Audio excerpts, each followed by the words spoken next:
वितरण विधियों को बनाने के लिए इसे निरंतरता पूर्वक इस्तेमाल किया जा सकता है। जटिल बिक्री। यदि आपकी औसत बिक्री 7 अंकों या उससे अधिक है तो प्रत्येक सौदे के हर विपणन के करीब से व्यक्तिगत ध्यान देने की आवश्यकता है। सही संबंधों को विकसित करने में महीनों लग सकते हैं। आप जिसे एक साल में 1 या 2 बार बिक्री करते हैं, फिर आपको आमतौर पर सेल्स के बाद उत्पाद को स्थापित करने और सेवा के दौरान उसका पालन करना होगा। ऐसा करना मुश्किल है, लेकिन इस तरह की जटिल बिक्री कुछ सबसे मूल्यवान उत्पादों को बेचने का एकमात्र तरीका है। स्पेस एक्स दिखाता है कि यह किया जा सकता है।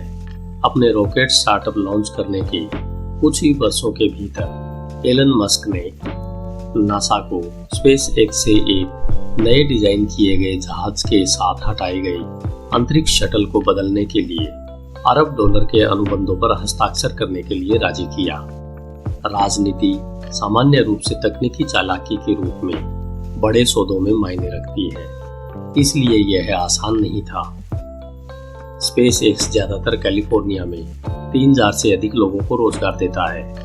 पारंपरिक यूएस एरोस्पेस उद्योग 5 लाख से अधिक लोगों को रोजगार देता है, जो पूरे 50 राज्यों में फैला हुआ है। अनजाने में कांग्रेस के सदस्य अपने गृह जिलों में संघीय धन छोड़ना नहीं चाहते हैं, लेकिन चूंकि जटिल बिक्री के लिए प्रत्येक वर्ष केवल कुछ सौदों की आवश्यकता होती है, इसलिए एलन मस्क जैसे विक्रय ग्रैंड मास्टर उस समय का उपयोग सबसे महत्वपूर्ण लोगों पर ध्यान केंद्रित करने के लिए कर सकते हैं, और यहाँ तक कि राजनीतिक जड़त्वों को दूर करने के लिए भी कर सकते हैं। कॉम्प्लेक्स बिक्री तब सबसे अच्छा काम करती है जब आपके पास विक्रेता नहीं होते हैं। वॉलंटियर डेटा एनालिटिक्स कंपनी, जो मैंने अपने लॉ स्कूल के सहपाठी एलेक्स कार्प के साथ सह स्थापित की है, अपने उत्पाद बेचने के लिए अलग से काम नहीं करता है। इसके बजाय एलेक्स, जो वॉलंटियर के सीईओ हैं, सड़क पर 25 दिन 1 महीने खर्च करते हैं। ग्राहकों और संभावित ग्राहकों के साथ बैठक करते हैं। हमारे सौदे का आकार $1 मिलियन से $100 मिलियन तक है। उस मूल्य बिंदु पर सीईओ खरीदारों से बात करना चाहते हैं, बिक्री के वीपी नहीं। जटिल बिक्री मॉडल वाले व्यवसाय सफल होते हैं यदि वे 1 दशक के दौरान सालाना 50% से 100% वृद्धि प्राप्त करते हैं। वायरल विकास के सपने देखने वाले किसी भी उद्यमी को यह धीमा लगेगा, जैसे कि ग्राहक बेहतर उत्पाद को स्पष्ट रूप से सीखते हैं। आप राजस्व के 10 गुना तक बढ़ने की उम्मीद कर सकते हैं, लेकिन यह लगभग कभी नहीं होता है। एक अच्छी एंटरप्राइजेज बिक्री रणनीति छोटी शुरू होती है, जैसा कि यह आवश्यक है। एक नया ग्राहक आपके सबसे बड़े ग्राहक बनने के लिए सहमत हो सकता है, लेकिन वे शायद ही कभी आपके द्वारा बेची गई चीजों के साथ पूरी तरह से एक सौदे पर हस्ताक्षर करने में सहज महसूस करेगा। एक बार आपके पास उन संदर्भ ग्राहकों का पूल हो जो आपके उत्पाद का सफलतापूर्वक उपयोग कर रहे हैं, तो आप कभी भी बड़े सौदों की ओर बढ़ने का लंबा और विधिवत काम शुरू कर सकते हैं। व्यक्तिगत बिक्री। अधिकतर बिक्री विशेष रूप से जटिल नहीं होती है।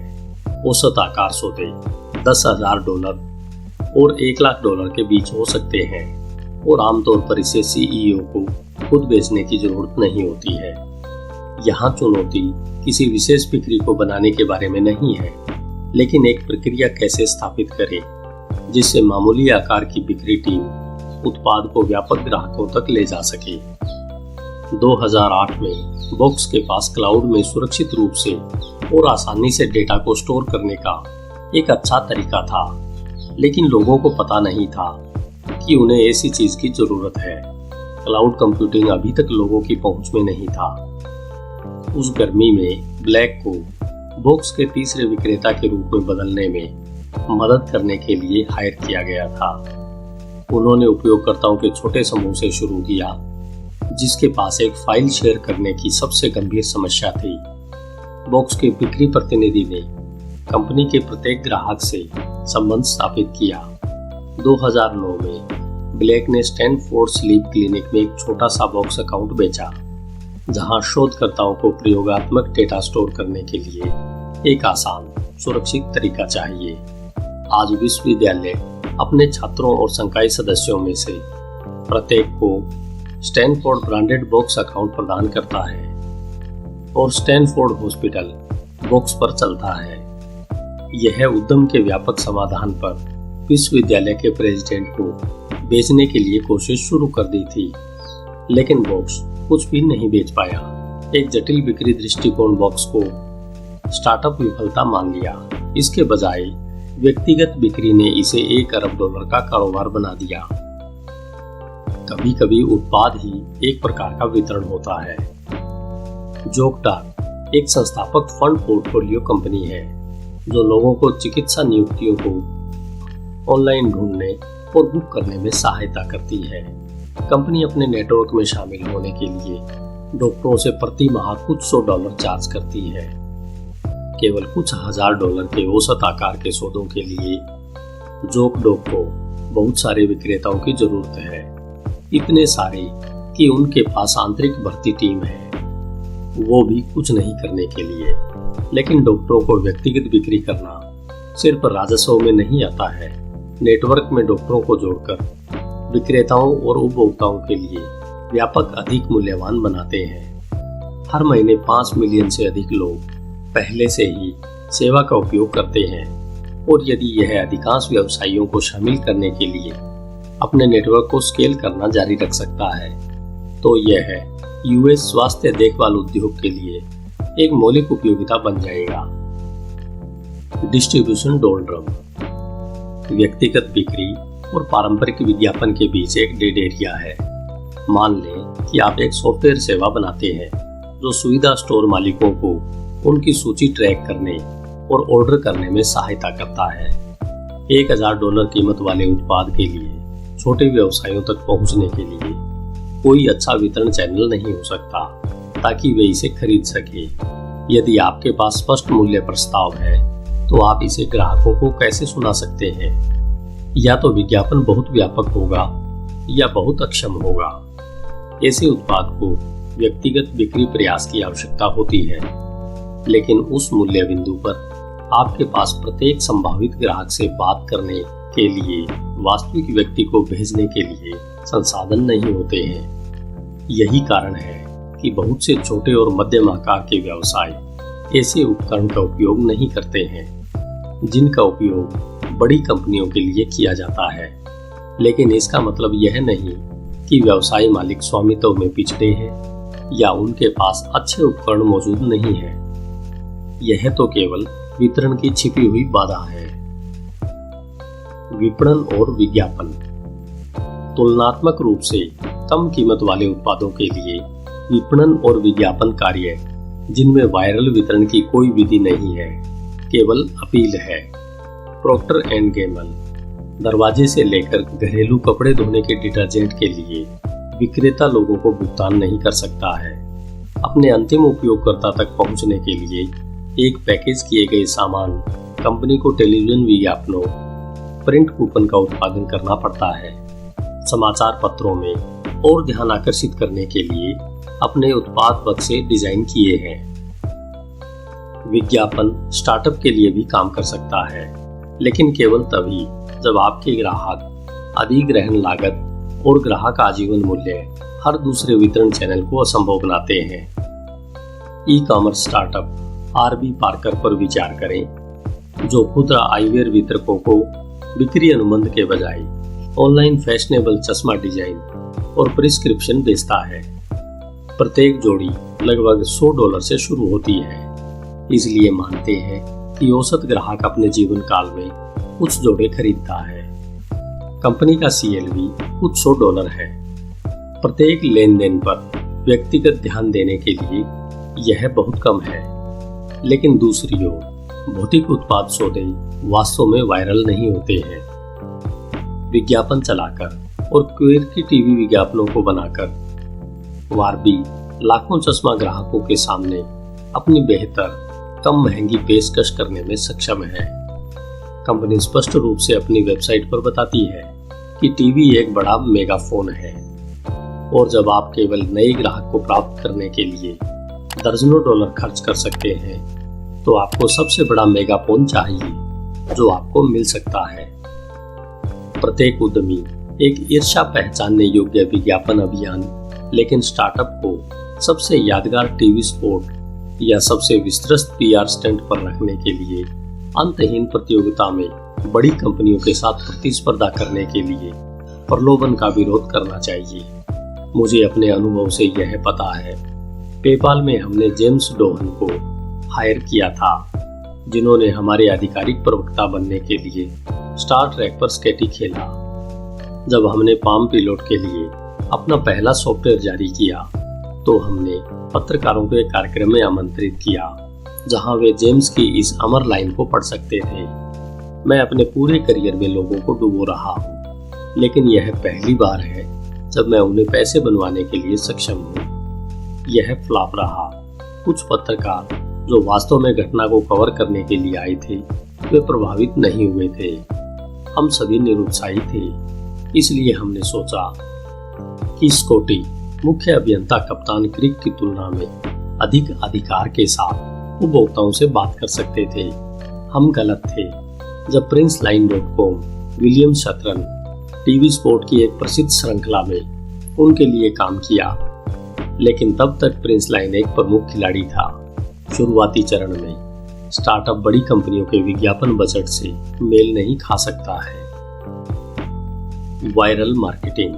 एक उत्पाद तब वायरल होता है जब इसकी मूल कार्यक्षमता उपभोक्ताओं को अपने दोस्तों को उपयोगकर्ता बनने के लिए आमंत्रित करने के लिए प्रोत्साहित करती है। इस प्रकार फेसबुक और पेपाल दोनों तेजी से बढ़े। हर बार कोई दोस्त दूसरे को साझा करता है या भुगतान करता है, वे वास्तविक रूप से नेटवर्क में अधिक से अधिक लोगों को आमंत्रित करते हैं।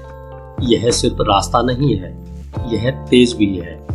यदि हर नया उपयोगकर्ता एक से अधिक अतिरिक्त उपयोगकर्ता की ओर जाते हैं तो आप घातीय वृद्धि की श्रृंखला प्रतिक्रिया प्राप्त कर सकते हैं।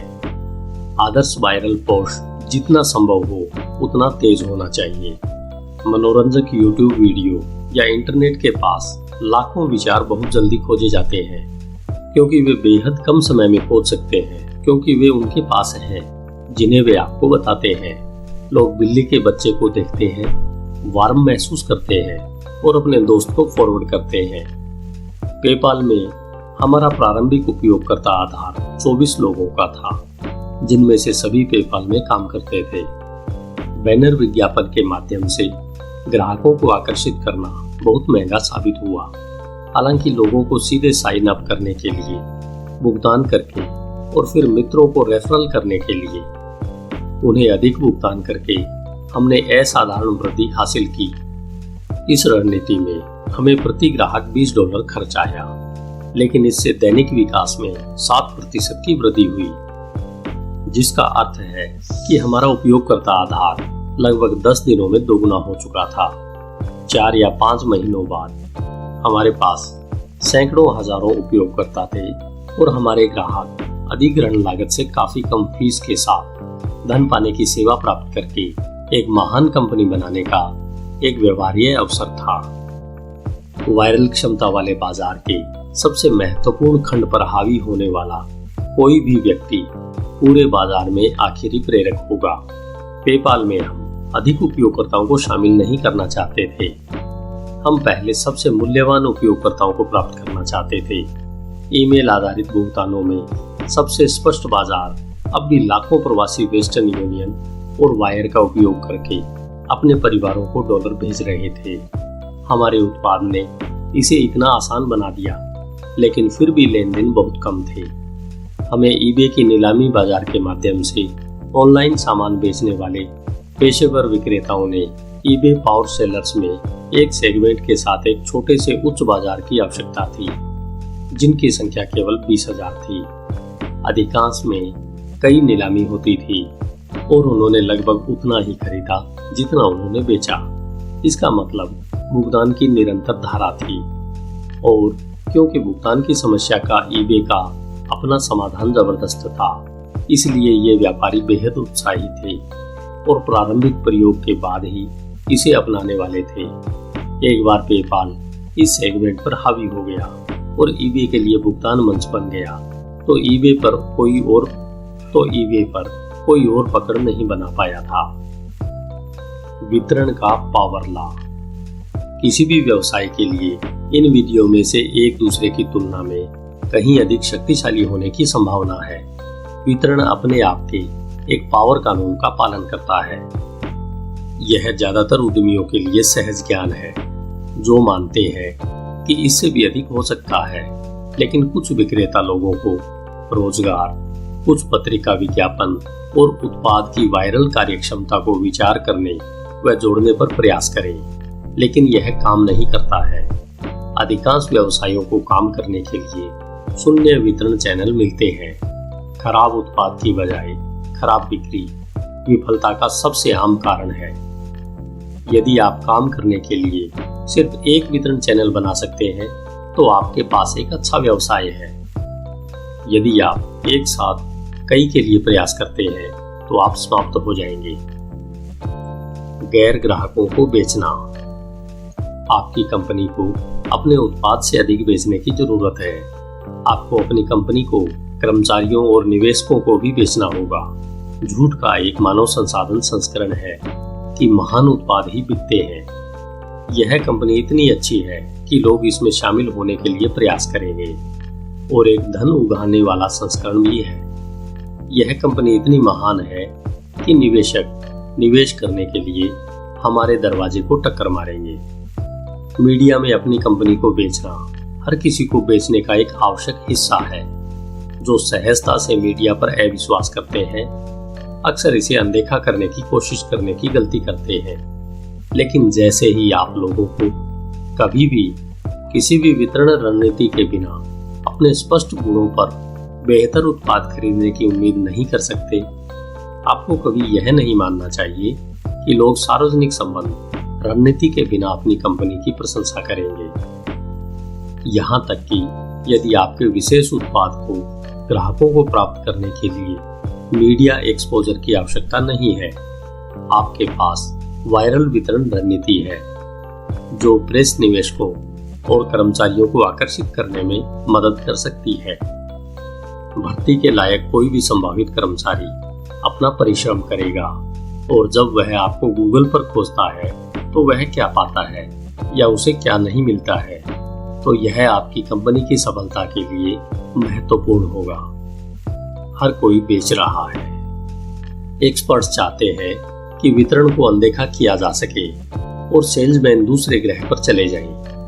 हम सभी विश्वास करना चाहते हैं कि हम अपने दिमाग कंट्रोल में रखें ताकि बिक्री हमारे ऊपर असर न कर सके, लेकिन यह सच नहीं है। हर किसी के पास बेचने के लिए एक उत्पाद है। इससे कोई फर्क नहीं पड़ता कि आप एक कर्मचारी, संस्थापक या निवेशक हैं या नहीं। यह सच है। भले ही आपकी कंपनी में केवल आप और आपके कंप्यूटर शामिल हो, चारों ओर देखो। यदि आप कोई विक्रेता नहीं देख रहे हैं तो आप ही एक विक्रेता है। धन्यवाद। HindiAudiobook.com। आइए चलते हैं अध्याय 12 की ओर। आपका दिन शुभ हो। अध्याय 12, मनुष्य और मशीन। HindiAudiobook.com। जितनी परिपक्व इंडस्ट्रीज हो गई है, सूचना प्रौद्योगिकी उतनी ही तेजी से बढ़ी है, और अब यह तकनीक के समानार्थी बन गई है। आज 1.5 करोड़ से अधिक लोग जेब के आकार के उपकरणों का उपयोग कर दुनिया के ज्ञान तक तुरंत पहुंचकर उसका आनंद लेते हैं। आज के स्मार्टफोन में से प्रत्येक में कंप्यूटरों की तुलना में हजारों गुना अधिक प्रोसेसिंग पावर है, जिनसे चंद्रमा पर बैठे अंतरिक्ष यात्रियों को निर्देशित किया जा सकता है। यदि लॉ ऑफ मूर इसी तरह तेजी से चलता रहा तो आने वाले कल के कंप्यूटर और भी शक्तिशाली होंगे। कंप्यूटरों में पहले से ही उन गतिविधियों में बेहतर प्रदर्शन करने की पर्याप्त शक्ति है जो हम विशिष्ट मानव के रूप में सोचते हैं। 1997 में आईबीएम के डीप ब्लू ने विश्व शतरंज चैंपियन कैरी कास्परोव को हराया। जियोपार्डी के सबसे अच्छे प्रतिद्वंदी केन जेनिंग्स 2011 में आईबीएम के व्हाट्सएप से हारे और गूगल की सेल्फ ड्राइविंग कारें पहले से ही कैलिफोर्निया की सड़कों पर है। डेल एर्नहार्ट जूनियर पहले से ही डरे हुए हैं। वैसे भी सेल्फ ड्राइविंग कार बेरोजगारी की अगली लहर को ला सकती है। हर कोई कंप्यूटर के भविष्य में और अधिक करने की अपेक्षा करता है। इसमें और भी सीक्रेट्स मौजूद हैं। आज से 30 साल बाद क्या लोगों के पास कुछ करने के लिए भी बचेगा? सॉफ्टवेयर दुनिया को अपने अंदर समाहित कर रहा है। उद्यम पूंजीपति मार्क एंडरसन ने अनिवार्यता के स्वर के साथ घोषणा की है। वीसी एंडी केसलर लगभग आलसी की तरह बताते हैं कि उत्पादकता बनाने का सबसे अच्छा तरीका लोगों को छुटकारा दिलाने का है।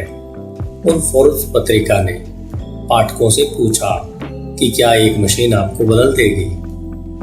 भविष्यवादी इसका उत्तर हाँ में महसूस कर रहे हैं।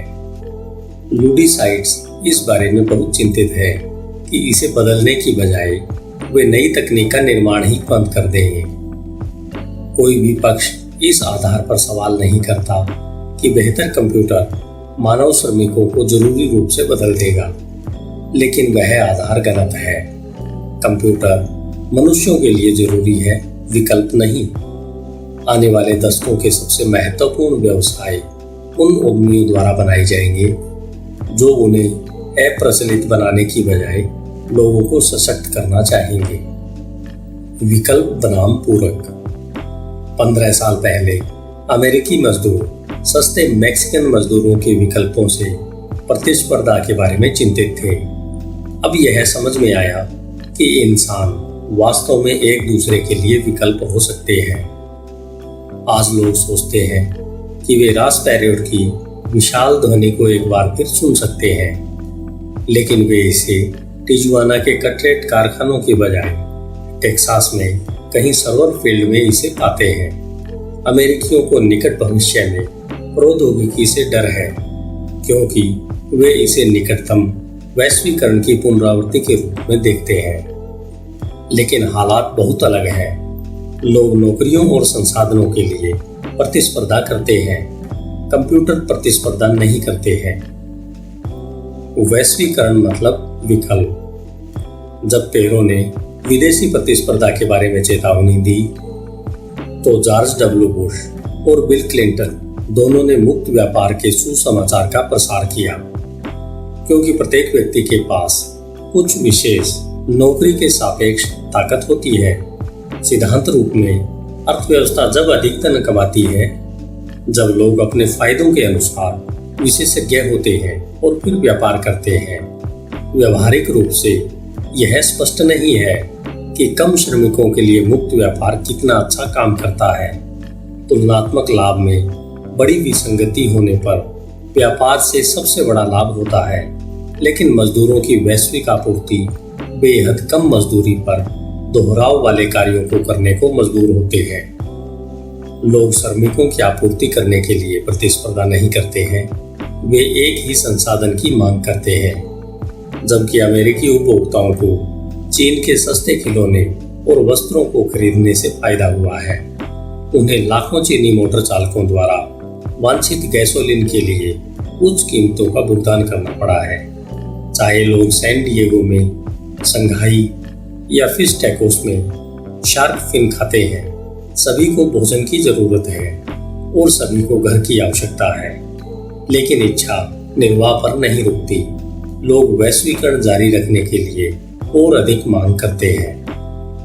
अब लाखों चीनी किसान अंततः बुनियादी कैलोरी की सुरक्षित आपूर्ति का आनंद ले सकते हैं। वे चाहते हैं कि उनमें से अधिकतर सिर्फ अनाज के बजाय सूअर का मांस मांगे। इच्छा का विस्तार शीर्ष पर है और यह स्पष्ट है। सभी वर्गों में क्रिस्टल से रूस के प्योंगयांग तक एक ही स्वाद होता है। टेक्नोलॉजी का मतलब पूरकता। अब मानव श्रमिकों की प्रतिस्पर्धा के बजाय कंप्यूटर से प्रतिस्पर्धा की संभावना के बारे में सोचें। आपूर्ति पक्ष पर कंप्यूटर एक दूसरे से भिन्न होते हैं, लोगों की तुलना में कहीं अधिक अलग होते हैं। पुरुष और मशीन मौलिक रूप से अलग अलग होते हैं। हम जटिल परिस्थितियों में योजना बनाते हैं और निर्णय लेते हैं। हम भारी मात्रा में डेटा याद रखने में कमजोर होते हैं। कंप्यूटर इसके बिल्कुल विपरीत है। वे कुशल डेटा प्रोसेसिंग पर कार्य करते हैं, लेकिन वे बुनियादी निर्णय लेने के लिए कमजोर होते हैं, जो कि किसी भी मानव के लिए आसान होगा। इस भिन्नता के पैमाने को समझने के लिए गूगल के कंप्यूटर के लिए मानव प्रतिस्थापन परियोजना पर विचार करें। 2012 में YouTube वीडियो के 10 मिलियन थंबनेल स्कैन करने के बाद उनके सुपर कंप्यूटरों में से एक ने यह बताया कि इसने 75% सटीकता के साथ बिल्ली की पहचान करना सीख लिया है। क्या आप इससे प्रभावित हुए?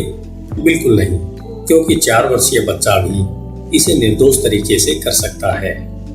जब एक सस्ता लैपटॉप कुछ कार्यों में सबसे बुद्धिमान गणितज्ञों को डरा सकता है, लेकिन 16,000 CPU वाले सुपर कंप्यूटर्स किसी बच्चे को हरा नहीं सकता है, तो आप बता सकते हैं कि इंसान और कंप्यूटर एक दूसरे से ज्यादा शक्तिशाली नहीं है। वे स्पष्ट रूप से अलग हैं। मनुष्य और मशीन के बीच के अंतर का मतलब है कि कंप्यूटर से काम करने के लाभ अन्य लोगों के साथ व्यापार के लाभ से कहीं अधिक हैं। हम पशुधन या लैंप्स के साथ व्यापार करने की बजाय कंप्यूटर के साथ व्यापार नहीं करते हैं, और यही बात है कि कंप्यूटर उपकरण है, प्रतिद्वंदी नहीं। मांग पक्ष पर मतभेद भी गहरे हैं। औद्योगिक देशों में लोगों के विपरीत कंप्यूटर कैप फेराट में अधिक शानदार भोजन या बीच फ्रंट विला के लिए उत्सुक नहीं है। उन्हें केवल बिजली की मामूली मात्रा की आवश्यकता होती है, और वे ज्यादा स्मार्ट भी नहीं दिखना चाहते हैं। जब हम समस्याओं को हल करने में मदद के लिए नई कंप्यूटर तकनीक तैयार करते हैं, तो हमें संसाधनों के लिए प्रतिस्पर्धा किए बिना एक अति संवेदनशील व्यापार भागीदार के सभी दक्षता लाभ मिलते हैं। उचित रूप से समझ में आया है कि एक वैश्वीकरण दुनिया में प्रतिस्पर्धा से बचने के लिए टेक्नोलॉजी एक तरीका है। जैसे जैसे कंप्यूटर अधिक से अधिक शक्तिशाली हो जाते हैं, वे मनुष्यों के लिए विकल्प नहीं होंगे, वे उनके पूरक होंगे। पूरक व्यवसाय। कंप्यूटर और मनुष्यों के बीच पूरकता सिर्फ एक मैक्रो स्केल तथ्य नहीं है, यह एक महान व्यवसाय बनाने का भी मार्ग है। मुझे पेपाल में मेरे अनुभव से यह समझ में आया कि साल 2000 के मध्य में हम .com दुर्घटना में बच गए थे और हम तेजी से बढ़ रहे थे, लेकिन हमें एक बड़ी समस्या का सामना करना पड़ा। हम हर महीने क्रेडिट कार्ड धोखाधड़ी से $10 मिलियन से ज्यादा खो रहे थे। चूंकि हम प्रति मिनट सैकड़ों या हजारों लेन देन कर रहे थे, इसलिए हम संभवतः प्रत्येक की समीक्षा नहीं कर सके। कोई भी मानव गुणवत्ता नियंत्रण टीम इतना फास्ट काम नहीं कर सकती थी। हमने इंजीनियरों के समूह को समाधान को ऑटोमेटिक करने की कोशिश करने के लिए कहा। सबसे पहले मैक्स लेविनिन ने धोखाधड़ी को पकड़ने के लिए गणितज्ञों की एक विशिष्ट टीम को इकट्ठा किया। फिर हमने जो कुछ जाना और समझा उसे रियल टाइम में ऑटोमेटिक रूप से फर्जी लेन देन को पहचानने और रद्द करने के लिए एक सॉफ्टवेयर बनाया। लेकिन यह जल्दी ही स्पष्ट हो गया कि यह दृष्टिकोण काम नहीं करेगा। 1 या 2 घंटे बाद चोरों ने हमारी रणनीति को पकड़ लिया और बदल दिया। हम एक जाने अनजाने दुश्मन से निपट रहे थे और हमारा सॉफ्टवेयर उन्हें पकड़ने में अनुकूल नहीं था। धोखाधड़ी के इस अनुकूली उत्पीड़न में हमारे ऑटोमेटिक पहचान एल्गोरिदम को बेवकूफ बना दिया, लेकिन हमने पाया कि उन्होंने हमारे मानव विश्लेषकों को आसानी से मूर्ख नहीं बनाया। तो मैक्स और उसके इंजीनियर एक हाइब्रिड दृष्टिकोण से इस सॉफ्टवेयर को फिर से लिखते हैं। कंप्यूटर एक अच्छी तरह से डिजाइन किए गए उपयोगकर्ता इंटरफेस पर सबसे संदिग्ध लेन देन को अंकित करेगा और मानव ऑपरेटर अंतिम स्वीकार्यता को उनकी वैधता के रूप में तैयार करेंगे। इस हाइब्रिड सिस्टम के लिए धन्यवाद। हमने रूसी धोखाधड़ी के बाद इसे इगोर नाम दिया। जिसने अभी तक हमला नहीं किया, हम उसे भी रोक पाएंगे।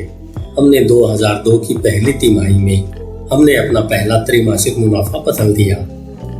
FBI ने हमसे पूछा कि क्या हम उन्हें वित्तीय अपराध का पता लगाने में मदद के लिए इगोर का उपयोग करने देंगे, और मैक्स सचमुच दावा करने में सक्षम था कि वह अंडर इंटरनेट शेल था।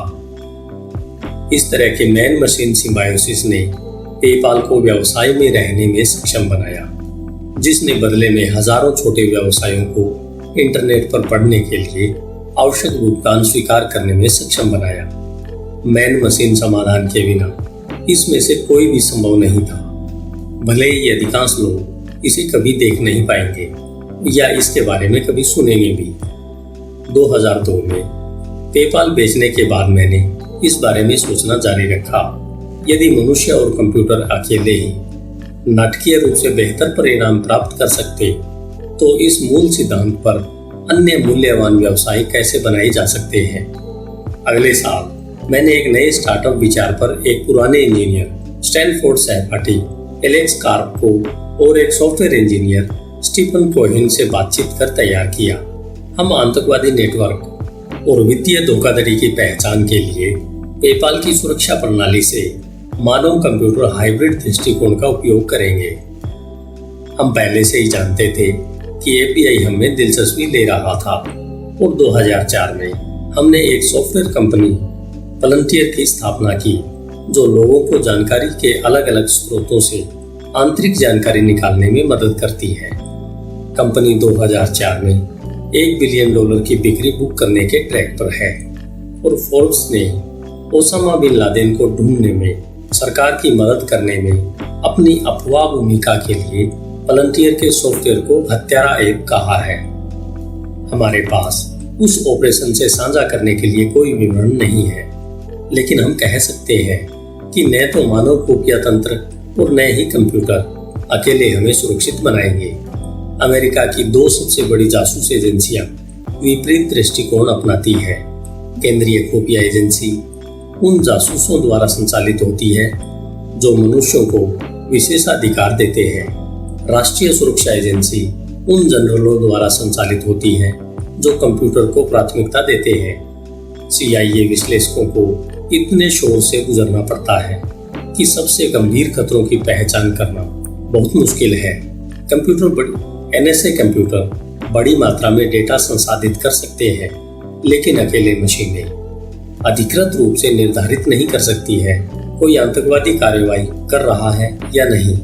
पलंटियर का उद्देश्य इन विरोधी पूर्वाग्रहों को पार करना है। इसका सॉफ्टवेयर उस डेटा का विश्लेषण करता है जिसे सरकार फीड करती है। यमन में कट्टरपंथी क्लियरिक्स के फोन रिकॉर्ड या आतंकवादी सेल गतिविधि से जुड़े बैंक खातों उदाहरण के लिए, और एक प्रशिक्षित विश्लेषक की समीक्षा के लिए संदिग्ध गतिविधियों को फ्लैग करता है।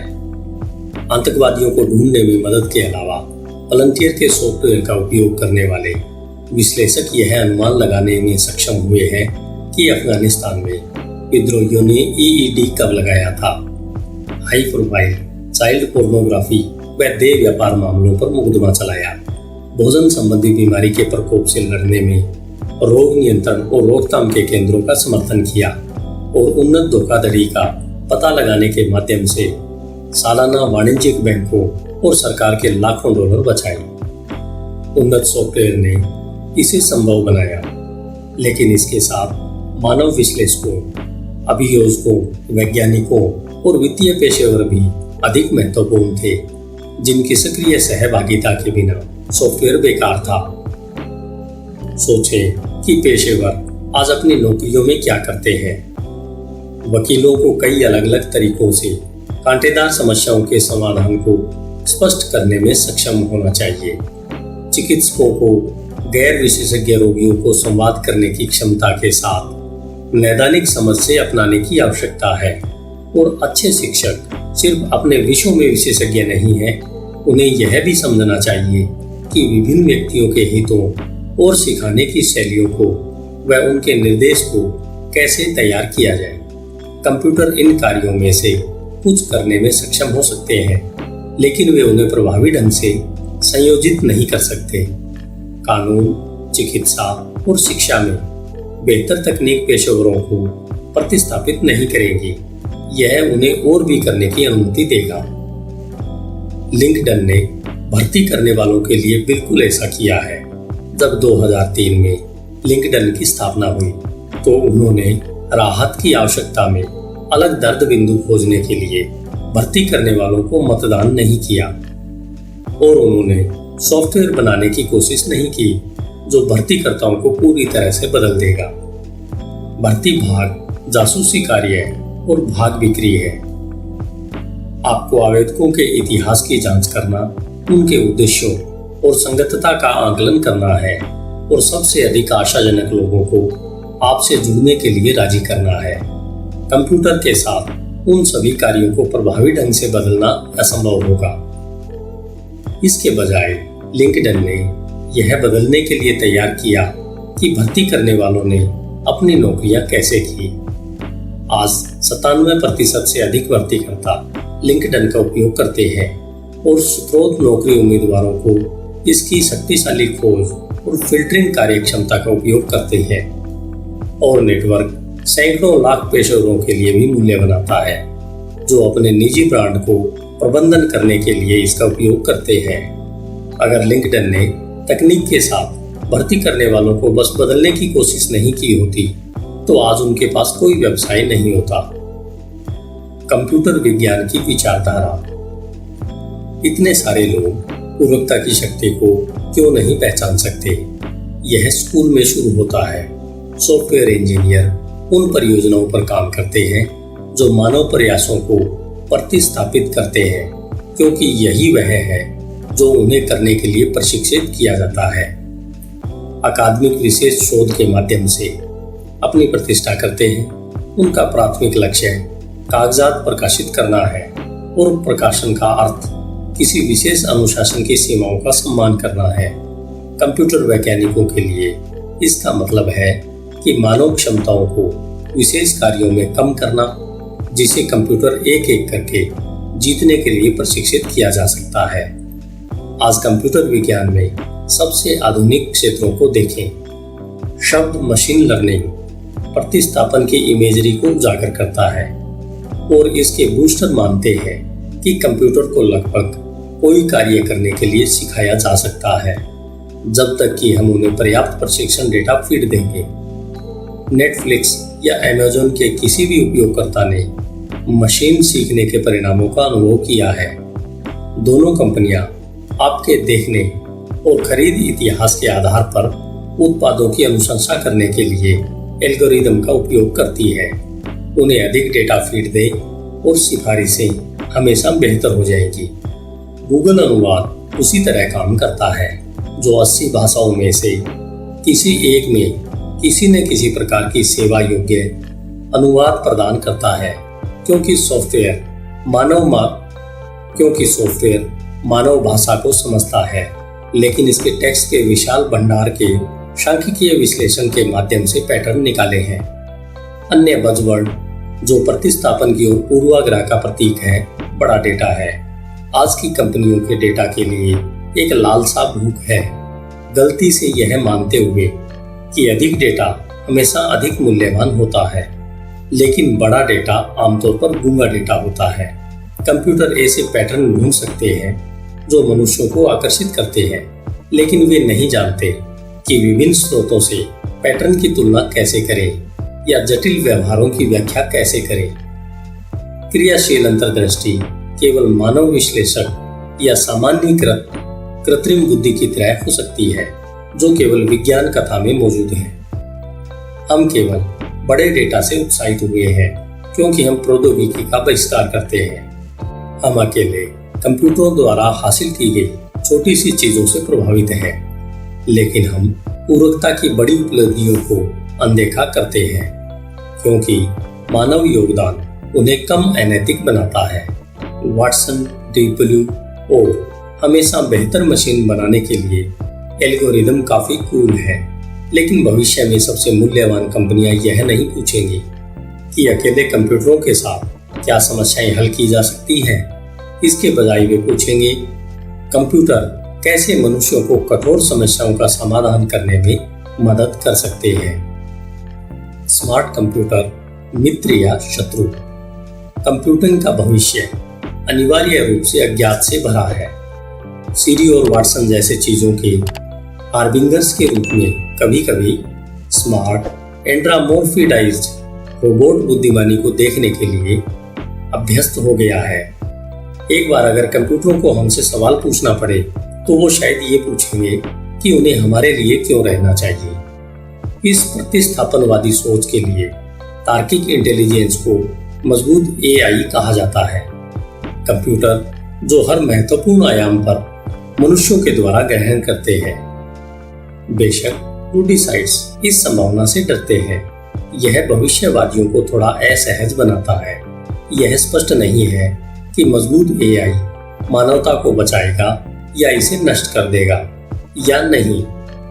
टेक्नोलॉजी प्रकृति पर हमारी निपुणता बढ़ाने और हमारे जीवन में लोगों की भूमिका को कम करने के लिए माना जाता है। मानव से अधिक कंप्यूटरों का निर्माण वास्तव में एक प्रतिशोध ला सकता है। मजबूत एआई एक ब्रह्मांडीय लॉटरी टिकट की तरह है। अगर हम जीतते हैं तो हमें यूटोपिया मिलती है। अगर हम हार जाते हैं तो स्काईनेट में हमें अस्तित्व से बाहर कर दिया जाता है। लेकिन भले ही मजबूत एआई एक असंभव रहस्य की बजाय वास्तविक संभावना है, यह इतनी जल्दी नहीं होगा। कंप्यूटर द्वारा प्रतिस्थापन 22वीं शताब्दी की चिंता है। दूर भविष्य के बारे में अनिश्चितकालीन भय हमें आज निश्चित योजना बनाने से नहीं रोक सकता। लूडिसाइड्स का दावा है कि हमें उन कंप्यूटरों का निर्माण नहीं करना चाहिए जो किसी दिन लोगों को प्रतिस्थापित कर सके। क्रेजी भविष्यवादियों का तर्क है कि वे हमें चाहिए, पारस्परिक रूप से अलग है लेकिन वे पूर्ण नहीं है। आगे के दशकों में लोगों के बीच एक बेहतर दुनिया बनाने के लिए जगह है। चूंकि हमें कंप्यूटर का उपयोग करने के नए तरीके मिलते हैं, इसलिए वे पहले से ही काम करने वाले लोगों की तरह बेहतर नहीं होंगे। वे हमें ऐसा करने में मदद करेंगे जो पहले अकल्पनीय था। धन्यवाद। हिंदी ऑडियो बुक को आइए चलते हैं अध्याय 13 की ओर। आपका दिन शुभ हो। अध्याय 13 आशावादी रहें। hindiaudiobook.com 21वीं शताब्दी की शुरुआत में सभी सहमत थे कि अगला बड़ा व्यवसाय क्लीन टेक्नोलॉजी का था और यह होना भी चाहिए। बीजिंग में धुआं इतना ज्यादा बढ़ गया था कि लोग एक इमारत से दूसरी इमारत तक भी नहीं देख पा रहे थे। यहाँ तक कि सांस लेना भी स्वास्थ्य के प्रति जोखिम था। बांग्लादेश के आर्सेनिक युक्त पानी के बारे में न्यूयॉर्क टाइम्स ने इतिहास का सबसे ज्यादा जहरीला पानी कहा था।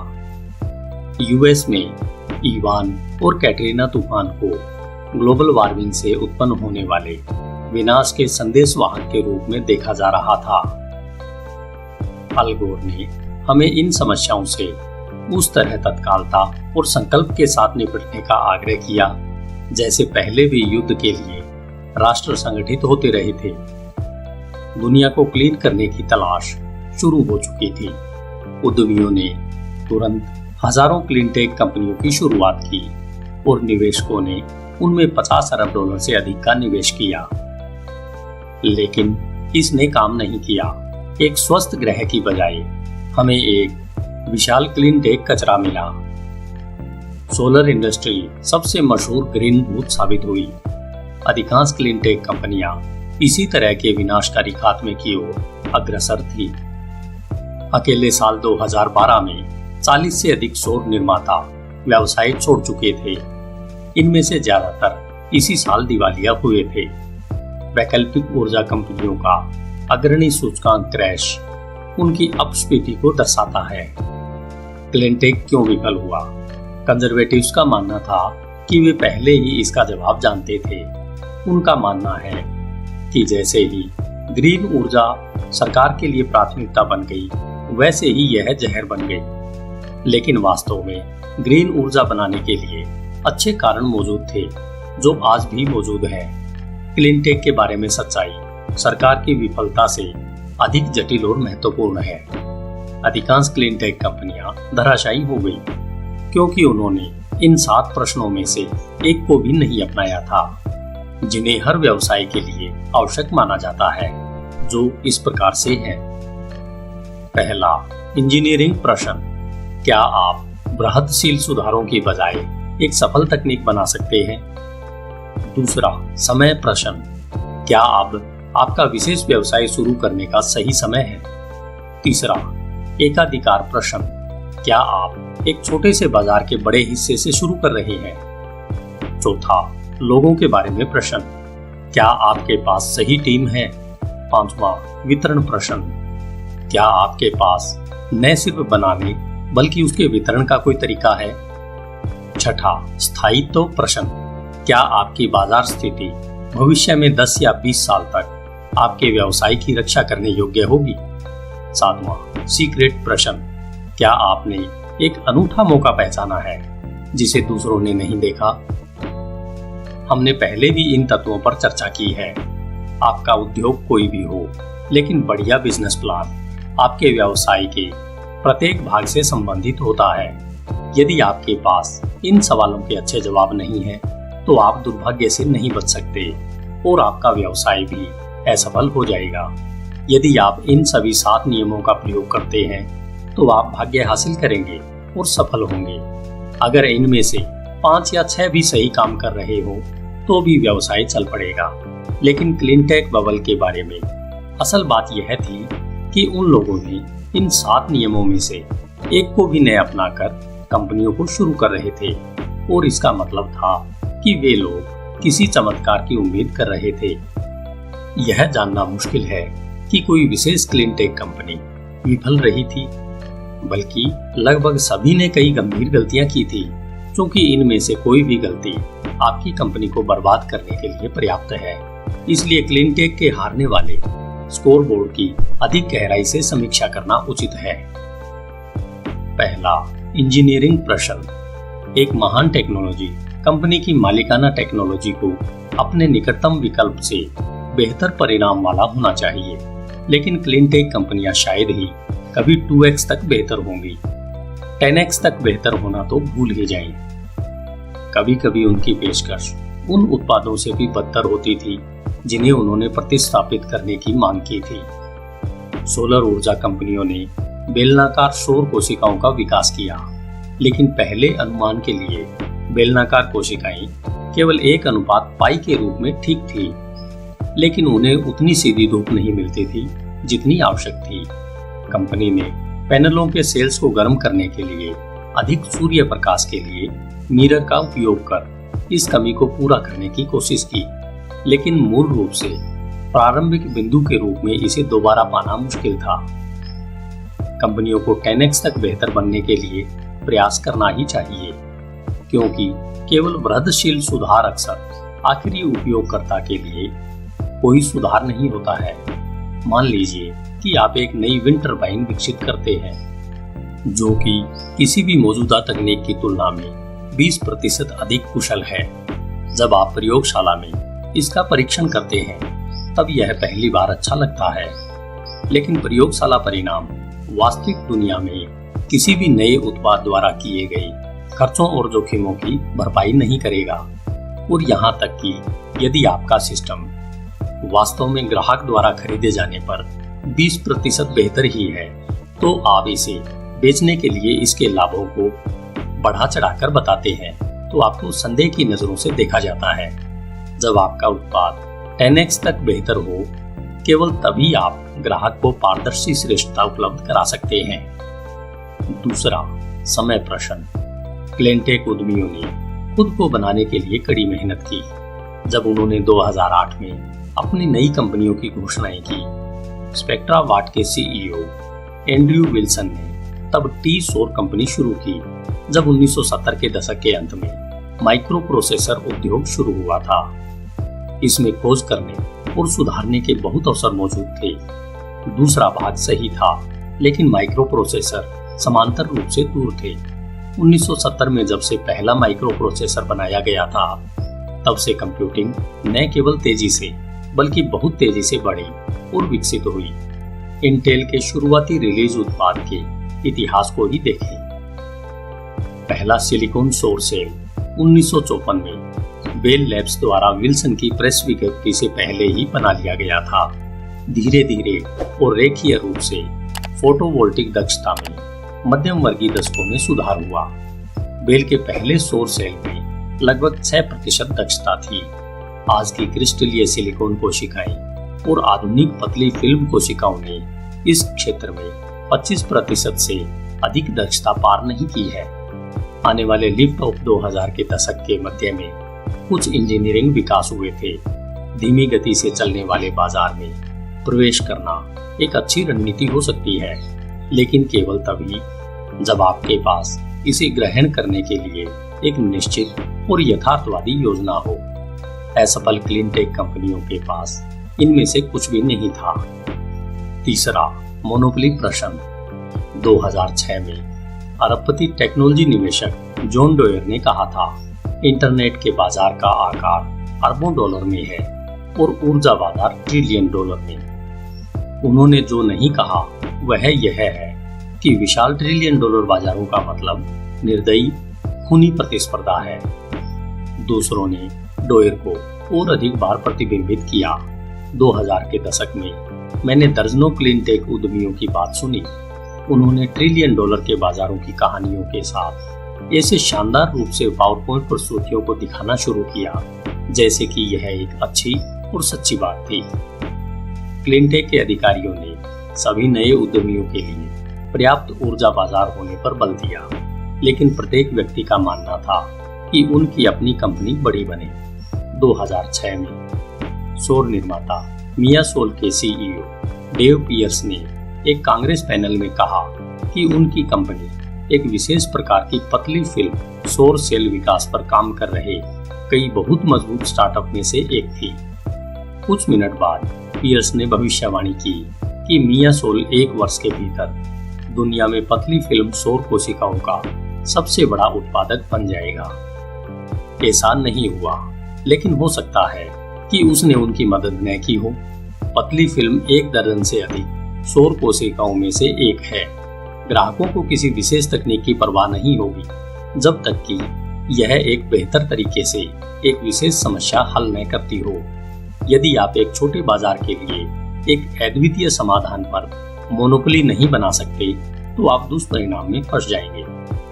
मिया सोल के साथ यही हुआ। अपनी विशिष्टता को अतिरंजित करना एकाधिकार प्रश्न को बताने का एक आसान तरीका है।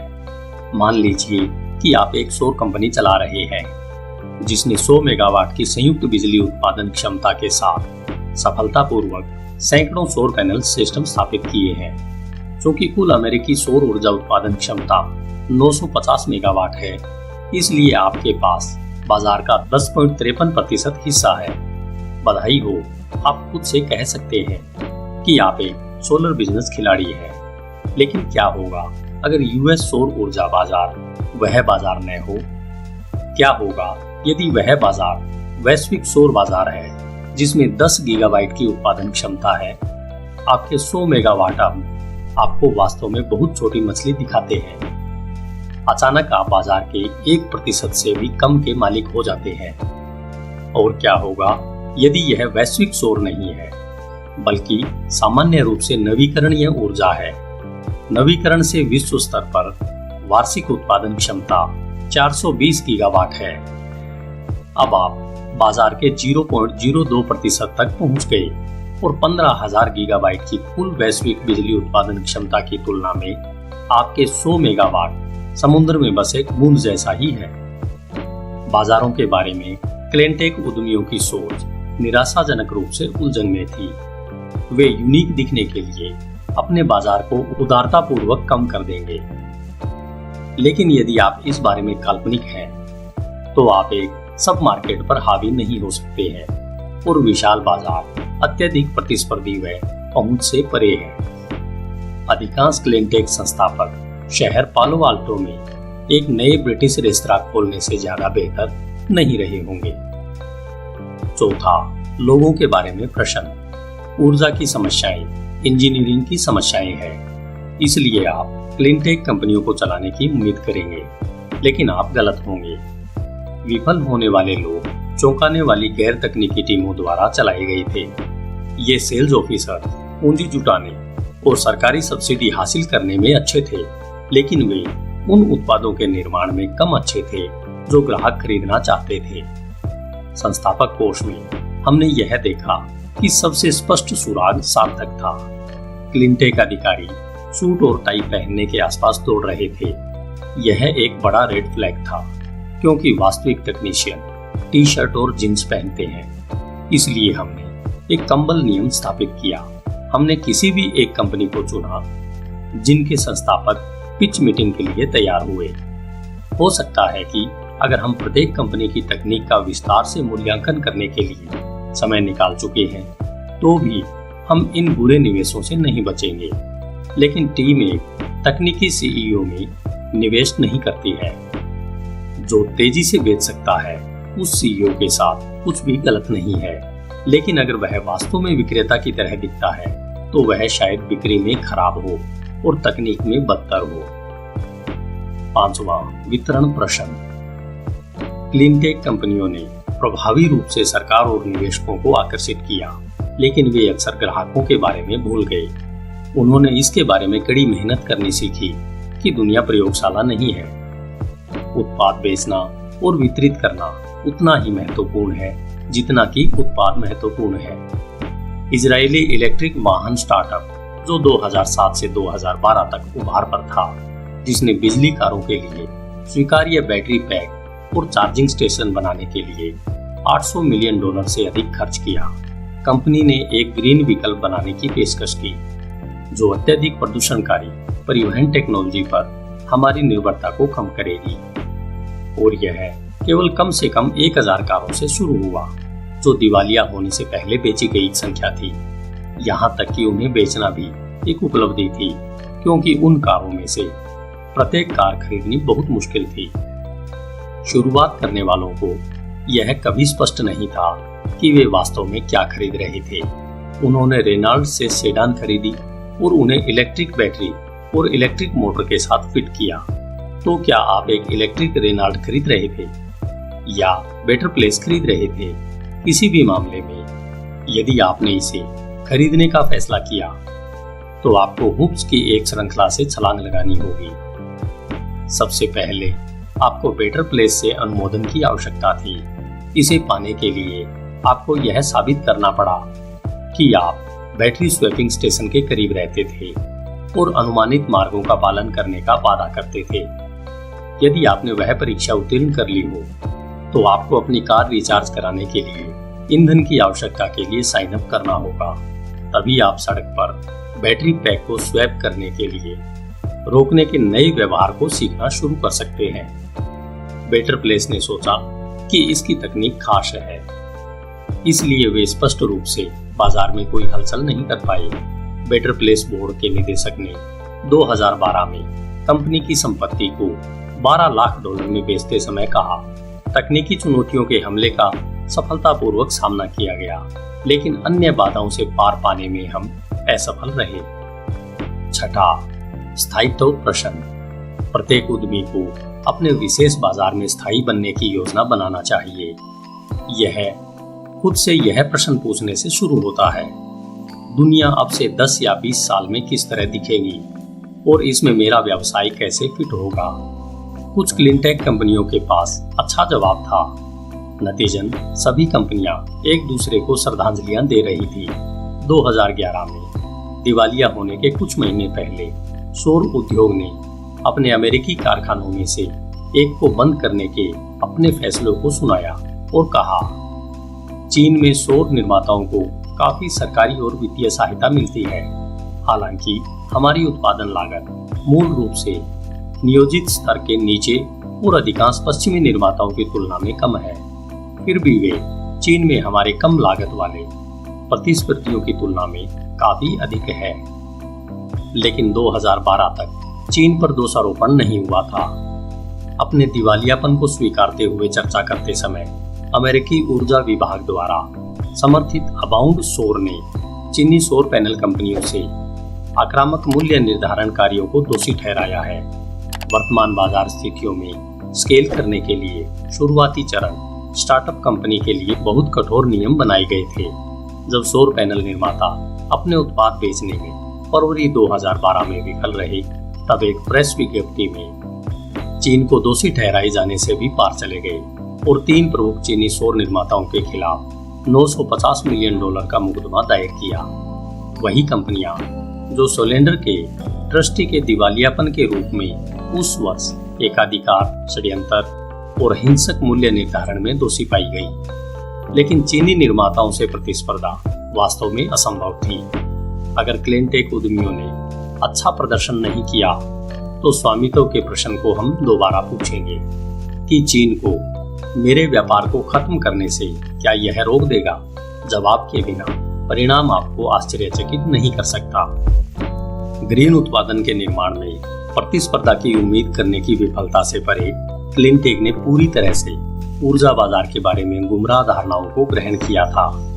जीवाश्म ईंधन के अनुमान पर आधारित एक उद्योग को गुमराह कर दिया गया था। 2000 में अमेरिका की प्राकृतिक गैस का केवल 1.7% शेल से आया था। 5 साल बाद यह आंकड़ा 4.1% तक पहुंच गया था। फिर भी क्लीनटेक में से कोई भी इस प्रवृत्ति को गंभीरता से नहीं ले पाया। नवीकरण एकमात्र रास्ता था। जीवाश्म ईंधन संभवतः भविष्य में सस्ता या क्लीन नहीं मिल सका, लेकिन उन्होंने किया। 2013 तक शेल गैस ने अमेरिका की प्राकृतिक गैस के 34% पर स्वामित्व स्थापित कर लिया था। लेकिन 2008 से गैस की कीमतें 70% से अधिक तक गिर गई, जो नवीकरणीय ऊर्जा व्यापार मॉडल को तबाह कर रही थी। फ्रैकिंग एक टिकाऊ ऊर्जा समाधान नहीं हो सकता है। यह क्लीनटेक कंपनियों को नष्ट करने के लिए पर्याप्त था, जो इसे नहीं देख पाए। 7वां सीक्रेट प्रश्न। प्रत्येक क्लीनटेक कंपनी ने क्लीन दुनिया की आवश्यकता के बारे में पारंपरिक सत्य के साथ खुद को उचित ठहराया। उन्होंने खुद को यह विश्वास करने के लिए भ्रमित किया कि वैकल्पिक ऊर्जा समाधानों के लिए जबरदस्त सामाजिक आवश्यकता ने सभी प्रकार की क्लीनटेक कंपनियों के लिए एक भारी व्यापार अवसर का उदय किया। गौर करें कि सौर पर उत्साही होने के लिए 2010 तक यह कितना पारंपरिक हो गया था। उस वर्ष राष्ट्रपति जॉर्ज डब्ल्यू बुश ने सौर छत का भविष्य घोषित किया, जो अमेरिकी परिवार को अपनी बिजली उत्पन्न करने में सक्षम बनाएगा। निवेशक और क्लीनटेक कार्यकारी बिल ग्रास ने घोषणा की कि सौर की क्षमता बहुत बड़ी है। सौर निर्माता के तत्कालीन सीईओ सुबी शर्मा सोलरिया ने स्वीकार किया कि सौर के लिए सोने की भीड़ लग रही है। यहाँ असली सोना धूप है। लेकिन इस धारणा को गले लगाने के लिए दौड़ने से सौर पैनल कंपनियों के कई क्यू सेल, एवरग्रीन सौर, स्पेक्ट्रावाट और यहाँ तक कि सभी ने अपने ऊर्जा नवाचार आदि कुछ नाम शुरुआत से दिवालियेपन की अदालत में पहुंच चुके थे। प्रत्येक हताहतों ने व्यापक सम्मेलनों का उपयोग करके अपने उज्जवल वायदा का वर्णन किया था, जिस पर सभी सहमत थे। महान कंपनियों के रहस्य है सफलता के विशिष्ट कारण जो अन्य लोग नहीं देखते हैं। सोशल एंटरप्राइज की मिथक। क्लीनटेक उद्यमियों का लक्ष्य सफलता से अधिक है, क्योंकि अधिकांश व्यवसाय इसे परिभाषित करते हैं। क्लीनटेक बबल सबसे बड़ी घटना थी और सामाजिक उद्यमिता के इतिहास में सबसे बड़ा फ्लो। व्यवसाय के लिए यह परोपकारी दृष्टिकोण इस विचार से शुरू होता है कि निगम और गैर लाभकारी अब तक ध्रुवीय विरोध है। निगमों की बड़ी शक्ति है, लेकिन वे फिर भी उद्देश्य के लिए गैर लाभकारी जनता के हितों का पीछा करते हैं, लेकिन वे व्यापक अर्थव्यवस्था में कमजोर खिलाड़ी हैं। सामाजिक उद्यमियों का लक्ष्य दोनों दुनिया के सर्वश्रेष्ठ को जोड़ना और अच्छा करना है। आमतौर पर वे ऐसा नहीं करते हैं। सामाजिक और वित्तीय लक्ष्यों के बीच अस्पष्टता मदद नहीं कर सकता। लेकिन सामाजिक शब्द में अस्पष्टता एक समस्या है। यदि कुछ सामाजिक रूप से अच्छा है, तो क्या यह समाज के लिए अच्छा है या केवल समाज द्वारा अच्छा देखा जाता है? जो कुछ भी ऑडियंस से प्रशंसा प्राप्त करने के लिए पर्याप्त है, वह केवल ग्रीन ऊर्जा के सामान्य विचार की तरह पारंपरिक हो सकता है। कॉर्पोरेट लालच और गैर लाभकारी भलाई के बीच कुछ अंतर से प्रगति नहीं की जाती है। इसके बजाय हम दोनों की समानता से इसे वापस आयोजित करते हैं। जैसे ही निगम एक दूसरे की प्रतिलिपि बनाते हैं, गैर लाभकारी सभी समान प्राथमिकताओं को धक्का देते हैं। कुछ अलग करना समाज के लिए वास्तव में अच्छा है और यह भी एक नया बाजार एकाधिकार करने, व्यापार को लाभ पहुंचाने की अनुमति देता है। सबसे अच्छी परियोजनाओं को अनदेखा करने की संभावना है, न कि भीड़ के द्वारा काम करने के लिए सबसे अच्छी समस्या अक्सर किसी और को हल करने की कोशिश नहीं करती है। टेस्ला 7 में से 7। टेस्ला कुछ क्लीन टेक कंपनियों में से एक है जो पिछले दशक के अंत में शुरू हुई थी। उन्होंने क्लीन टेक की सामाजिक चर्चा को किसी से भी बेहतर बना दिया, लेकिन उन्होंने 7 प्रश्नों के उत्तर जान लिए हैं जो सही मिले, इसलिए वे सफल हैं। टेक्नोलॉजी। टेस्ला की तकनीक इतनी अच्छी है कि अन्य कार कंपनियां इस पर भरोसा करती है। डेमलर टेस्ला के बैटरी पैक का उपयोग करता है। Mercedes Benz Tesla power train का उपयोग करता है। टोयोटा टेस्ला मोटर का उपयोग करता है। जनरल मोटर ने टेस्ला की अगली चाल को ट्रैक करने के लिए एक टास्क फोर्स भी बनाया है। लेकिन टेस्ला की सबसे बड़ी तकनीकी उपलब्धि किसी भी एकल भाग की घटक नहीं है, बल्कि इसके बजाय कई घटकों को एक बेहतर उत्पाद में एकीकृत करने की क्षमता है। अंत तक डिजाइन किए गए टेस्ला मॉडल एस सेडान इसके हिस्सों की तुलना में अधिक है। उपभोक्ता रिपोर्टों में कभी भी समीक्षा की गई किसी अन्य कार की तुलना में इसे सबसे ज्यादा रेट किया गया है और मोटर ट्रेंड और ऑटोमोबाइल पत्रिकाओं दोनों ने इसे 2013 की कार ऑफ द ईयर नाम दिया है। समय 2009 में यह सोचना आसान था कि सरकार क्लीन टेक का समर्थन जारी रखेगी। ग्रीन नौकरियां एक राजनीतिक प्राथमिकता थी। संघीय निधि पहले से ही निर्धारित की गई थी और कांग्रेस को कैप एंड ट्रेड कानून पारित होने की संभावना भी थी। लेकिन जहां अन्य उद्यमियों ने उदार सब्सिडी देखी जो अनिश्चित काल तक प्रभावित होती है, टेस्ला के सीईओ एलन मस्क ने इसमें केवल अवसर देखा। जनवरी 2010 में शोलेंडर ने ओबामा प्रशासन के तहत 1 साल पहले सब्सिडी के सवाल के बारे में बताया और सब्सिडी के सवाल को राजनीतिक बनाया। टेस्ला ने यूएस डिपार्टमेंट ऑफ एनर्जी से $465 मिलियन का ऋण हासिल किया। 2000 के दशक के मध्य में $500 अरब की सब्सिडी असंभव थी। आज यह अचूक है। केवल एक पल था जहां यह संभव था और टेस्ला ने इसे पूरी तरह से खेला। मोनोपोली। टेस्ला ने एक छोटे से सब मार्केट के साथ शुरू किया जहां वह हावी हो सकता था। हाई एंड इलेक्ट्रिक स्पोर्ट्स कारों का बाजार। चूंकि 2008 में पहली रोडस्टर ने उत्पादन लाइन को बंद कर दिया था, इसलिए टेस्ला ने उनमें से केवल 3000 कारें ही बेची। लेकिन प्रत्येक कार $1,09,000 मूल्य की थी, जो मामूली नहीं थी।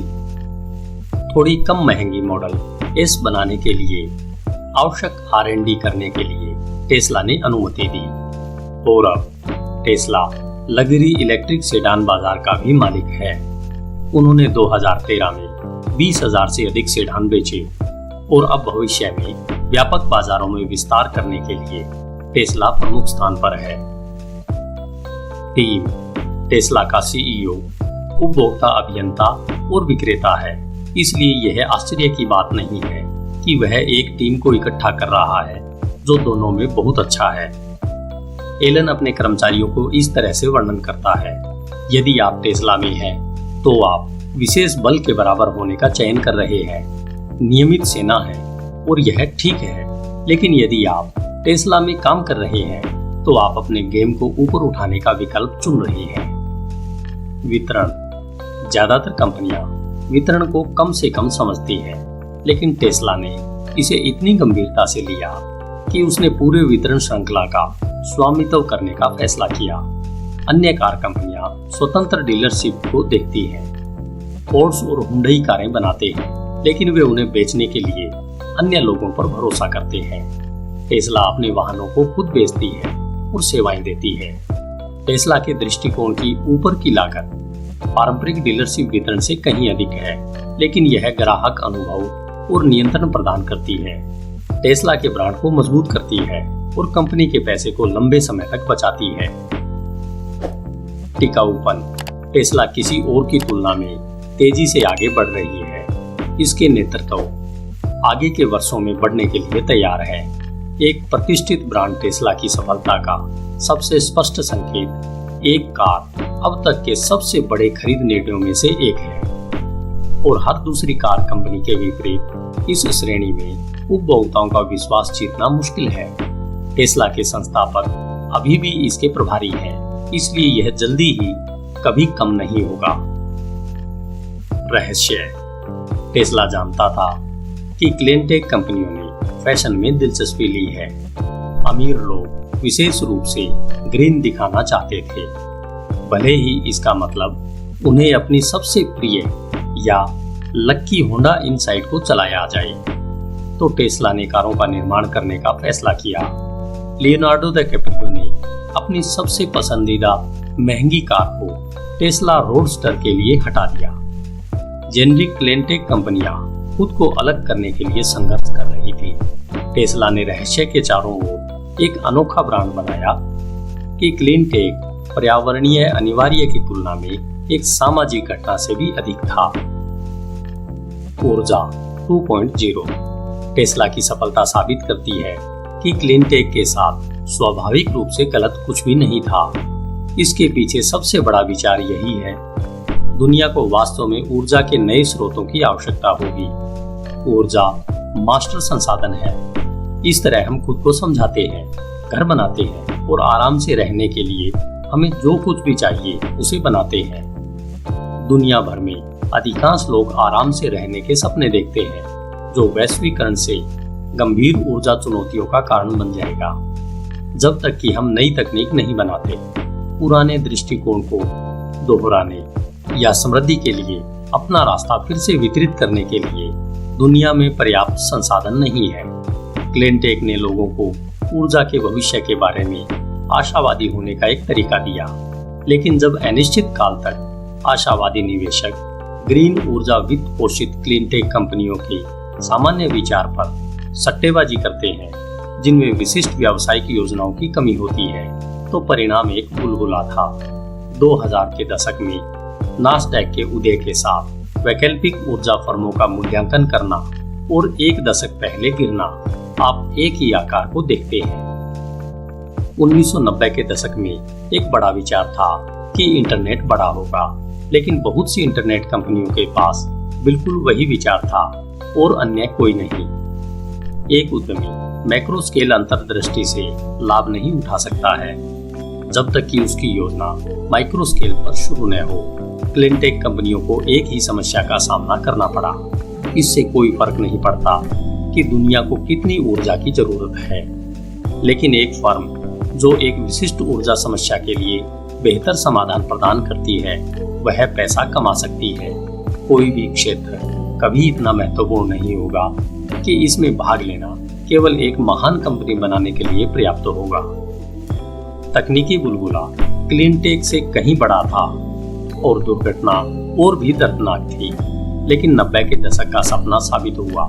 संशयवादी जिन्होंने संदेह किया कि इंटरनेट मौलिक रूप से प्रकाशन या खुदरा बिक्री या रोजमर्रा की सामान्य जीवन को 2001 में प्रमाणिक रूप से बदल देगा, लेकिन आज वे हास्यपूर्ण रूप से मूर्ख दिखते हैं।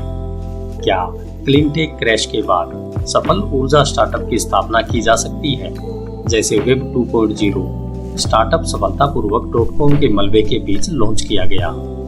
ऊर्जा समाधान के लिए मैक्रो की जरूरत अभी भी असली है, लेकिन एक मूल्यवान व्यवसाय, एक आला खोज और एक छोटे से बाजार पर हावी होने से शुरू होना चाहिए। फेसबुक ने दूसरे स्कूलों और फिर पूरी दुनिया में फैल जाने से पहले सिर्फ एक विश्वविद्यालय परिसर के लिए एक सेवा के रूप में शुरू हुआ था। ऊर्जा समाधानों के लिए छोटे बाजारों को ढूंढना मुश्किल होगा। आप रिमोट द्वीपों के लिए डीजल को बिजली स्रोत के रूप में बदलने का लक्ष्य रख सकते हैं, या शायद शत्रुतापूर्ण क्षेत्रों में सैन्य प्रतिष्ठानों पर त्वरित तैनाती के लिए मॉड्यूलर रिएक्टरों का निर्माण कर सकते हैं। विरोधाभासी रूप से एनर्जी 2.0 बनाने वाले उद्यमियों के लिए चुनौती है। धन्यवाद। HindiAudiobook.com। आइए चलते हैं अध्याय 14 की ओर। आपका दिन शुभ हो। अध्याय 14, संस्थापकों के विरोधाभास। HindiAudiobook.com। पेपाल शुरू करने वाले 6 लोगों में से 4 ने हाई स्कूल में कभी बम बनाए थे। उनमें से 5 सिर्फ 23 साल की आयु से छोटे थे। हम में से 4 संयुक्त राज्य अमेरिका के बाहर पैदा हुए थे। 3 कम्युनिस्ट देशों से थे, चीन से यूपेन, पोलैंड से ल्यूक नोसेक और सोवियत यूक्रेन से मैक्स लेविनिन। बम बनाना उस समय उन देशों के बच्चों में सामान्य बात थी। हम में से 6 को सन के रूप से देखा जाता था। ल्यूक के साथ मेरी पहली बातचीत इस बात के बारे में थी कि वह क्रोनिक्स के लिए कैसे साइन अप करेगा, जो चिकित्सा पुनरुत्थान की आशा में रुके हुए थे। मैक्स ने देश के बिना होने का दावा किया और इस पर गर्व किया। उसके परिवार को राजनयिक लिम्बो में डाल दिया गया था। जब अमेरिकी एसएस सीमेंस से बचने के दौरान यूएसएसआर ध्वस्त हो गया था, जो एक पार्क से सिर्फ गणित और इलिनॉइस में विज्ञान स्कूल से बच निकला था। केवल केन हाउरी, एक विशेषाधिकार प्राप्त अमेरिकी जो बचपन के रूढ़िवादी के लिए फिट बैठता है, वह पेपाल का एकमात्र ईगल स्काउट था। लेकिन केनी के साथियों ने सोचा कि वह हमारे बाकी हिस्सों में शामिल होने के लिए क्रेजी था और एक बड़े बैंक द्वारा पेश किए गए वेतन का सिर्फ 1 तिमाही हिस्सा बना रहा था, तो वह भी पूरी तरह से सामान्य नहीं था। क्या सभी संस्थापक असामान्य लोग होते हैं, या फिर हम सिर्फ उनके बारे में सबसे असामान्य चीजों को याद रखते हैं, वह उन्हें बढ़ा चढ़ाकर पेश करते हैं? अधिक महत्वपूर्ण बात यह है कि कौन सा व्यक्तिगत गुण वास्तव में संस्थापक में महत्वपूर्ण है। यह अध्याय इस बात के बारे में है कि यह अधिक शक्तिशाली क्यों है, लेकिन साथ ही साथ एक कंपनी के लिए एक विशिष्ट व्यक्ति के नेतृत्व के बजाय एक विचलित प्रबंधक अधिक खतरनाक होता है। अलग अलग प्रेरणाएं। कुछ लोग मजबूत हैं, कुछ मजबूर हैं, कुछ प्रतिभाशाली हैं, कुछ कमजोर हैं, लेकिन ज्यादातर लोग बीच में हैं। क्योंकि इतने सारे संस्थापकों में अत्यधिक लक्षण लगते हैं, तो आप अनुमान लगा सकते हैं कि केवल एक संस्थापक के लक्षण दिखाते हुए अंत में अधिक लोगों के साथ फ्रैटरनिटी होगी। लेकिन यह संस्थापकों के बारे में अजीब चीज पर कब्जा नहीं करता है। आमतौर पर हम विपरीत लक्षणों को पारस्परिक रूप से अलग होने की उम्मीद करते हैं। उदाहरण के लिए, एक सामान्य व्यक्ति एक ही समय में अमीर और गरीब दोनों नहीं हो सकता है, लेकिन यह संस्थापकों के लिए हर समय होता है। स्टार्टअप सीईओ नकद गरीब हो सकते हैं, लेकिन कागज पर करोड़पति हो सकते हैं। वे सुलेन झटके और आकर्षक करिश्मा के बीच आ सकते हैं। लगभग सभी सफल उद्यमी एक साथ अंदरूनी और बाहरी लोग हैं, और जब वे सफल होते हैं तो वे दोनों प्रसिद्धि और बदनामी को आकर्षित करते हैं। जब आप उन्हें बाहर निकालते हैं तो संस्थापक के लक्षण एक सामान्य वितरण का पालन करते हैं। लक्षणों का यह अजीब चरम संयोजन कहाँ से आता है? वे जन्म से उपस्थित हो सकते हैं या किसी व्यक्ति के पर्यावरण से प्राप्त हो सकते हैं, लेकिन शायद संस्थापक वास्तव में उतना चरम नहीं होता जितना वे दिखते हैं। क्या वे रणनीतिक रूप से कुछ गुणों को बढ़ा चढ़ाकर दिखा रहे हैं, या यह संभव है कि हर कोई उन्हें बढ़ा चढ़ाकर पेश करता है? ये सभी प्रभाव एक ही समय में उपस्थित हो सकते हैं, और जब भी वे उपस्थित होते हैं तो वे शक्तिशाली रूप से एक दूसरे को मजबूती देते हैं। यह चक्र आमतौर पर असामान्य लोगों के साथ शुरू होता है और उनके साथ काम करता है और अधिक असामान्य लग सकता है। उदाहरण के लिए, वर्जिन ग्रुप के अरबपति संस्थापक सन रिचर्ड ब्रेनसन को लें। उन्हें एक प्राकृतिक उद्यमी के रूप में वर्णित किया जा सकता है। ब्रासन्स ने 16 साल की उम्र में अपना पहला व्यवसाय शुरू किया और केवल 22 में उन्होंने वर्जिन रिकॉर्ड्स की स्थापना की। लेकिन उनके नाम के अन्य पहलुओं, ट्रेडमार्क शेयर के कम प्राकृतिक है एक संदिग्ध व सटीक रूप से पैदा नहीं हुआ था, जैसा कि ब्रेसेंस ने अपनी अन्य चरण गुणों को बढ़ाया है। मीडिया ने उत्सुकतापूर्वक उसे सिंहासन दिया है। ब्रासन्स वर्जिन किंग है, पीआर का निर्विवाद राजा, brand of kinging, the king of the desert and space. जब वर्जिन अटलांटिक एयरवेज ने यात्रियों की सेवा करना शुरू किया तो वह पे ब्रांसेस के चेहरे की तरह आकार के बर्फ के क्यूब के साथ आइस किंग बन गया। क्या ब्रेसेंस सिर्फ एक सामान्य व्यवसायी है जो एक अच्छी पीआर टीम की मदद से मीडिया द्वारा शेर बना हो, या क्या वह खुद पत्रकारों द्वारा अकेले ब्रांडेड प्रतिभाशाली पैदा हुआ है जो छेड़छाड़ करने में इतने अच्छे हैं? यह कहना मुश्किल है, शायद वह दोनों ही है। एक और उदाहरण शॉन पार्कर का है, जिसने अंतिम बाहरी स्थिति के साथ शुरुआत की। आपराधिक शॉन हाई स्कूल में एक सावधान हैकर था, लेकिन उनके पिता ने फैसला किया कि शॉन 16 साल के लिए कंप्यूटर पर बहुत अधिक समय बिता रहा था। इसलिए एक दिन उन्होंने शॉन के कीबोर्ड मिड हैक को हटा दिया। शॉन लॉग आउट नहीं कर सका। एफबीआई ने देखा कि जल्द ही संघीय एजेंट उसे गिरफ्तार कर रहे हैं। शॉन एक मामूली इंसान था क्योंकि वह आसानी से पकड़ा गया। अगर कुछ भी हो तो पकड़ ने उसे उकसाया। 3 साल बाद उन्होंने नेपस्टर की स्थापना की। पीयर टू पीयर फाइल साझा करने की सेवा ने अपने पहले वर्ष में 10 मिलियन उपयोगकर्ताओं को एकत्रित किया, जो इसे हर समय के सबसे तेजी से बढ़ते व्यवसायों में से एक बना देता है। लेकिन रिकॉर्ड कंपनियों ने मुकदमा दायर किया और संघीय न्यायाधीश ने इसे शुरू करने के 20 महीने में ही बंद कर दिया। केंद्र में एक वायुमंडलीय अवधि के बाद शॉन फिर से बाहरी व्यक्ति होने के लिए वापस आ गया था। फिर फेसबुक आया। 2004 में शॉन ने मार्क जुबरकर से मुलाकात की, फेसबुक के पहले वित्त पोषण पर बातचीत करने में मदद की और कंपनी के संस्थापक अध्यक्ष बने। उन्हें 2005 में दवा उपयोग के आरोपों में काम के बीच से ही गिरफ्तार किया गया, लेकिन इससे केवल उनकी कुख्यातता बढ़ गई। जब से जस्टिन टिम्बरलेक ने उन्हें सोशल नेटवर्क में चित्रित किया, तब शॉन को अमेरिका के सबसे अच्छे लोगों में से एक माना जाता है। जेट्टी अभी भी अधिक प्रसिद्ध है, लेकिन जब वह सिलिकॉन वैली का दौरा करता है तो लोग पूछते हैं कि वह शॉन पार्कर ही है ना। दुनिया के सबसे प्रसिद्ध संस्थापक लोग भी हैं। एक कंपनी के बजाय हर सेलिब्रिटी एक व्यक्तिगत ब्रांड बनती है और उसे संजोती है। उदाहरण के लिए लेडी गागा सबसे प्रतिभाशाली जीवित लोगों में से एक बन गई, लेकिन क्या वह भी असली व्यक्ति है? उसका असली नाम एक रहस्य नहीं है, लेकिन लगभग हर कोई जानता है या इसकी परवाह नहीं करता है। वह ऐसी वेशभूषा पहनती है ताकि किसी भी अन्य पहनने वाले को अनैच्छिक मनोविज्ञान के खतरे में डाल दिया जा सके। गागा आपको विश्वास दिलाएगी कि वह इस तरह पैदा हुई थी जैसे कोई और पैदा नहीं हुआ है। उसके सिर से बाहर आने वाले सींगों के साथ एक ज़ॉम्बी की तरह दिख रही है, इसलिए गागा को स्वयं निर्मित मिथक होना चाहिए। राजा कहाँ से आते हैं?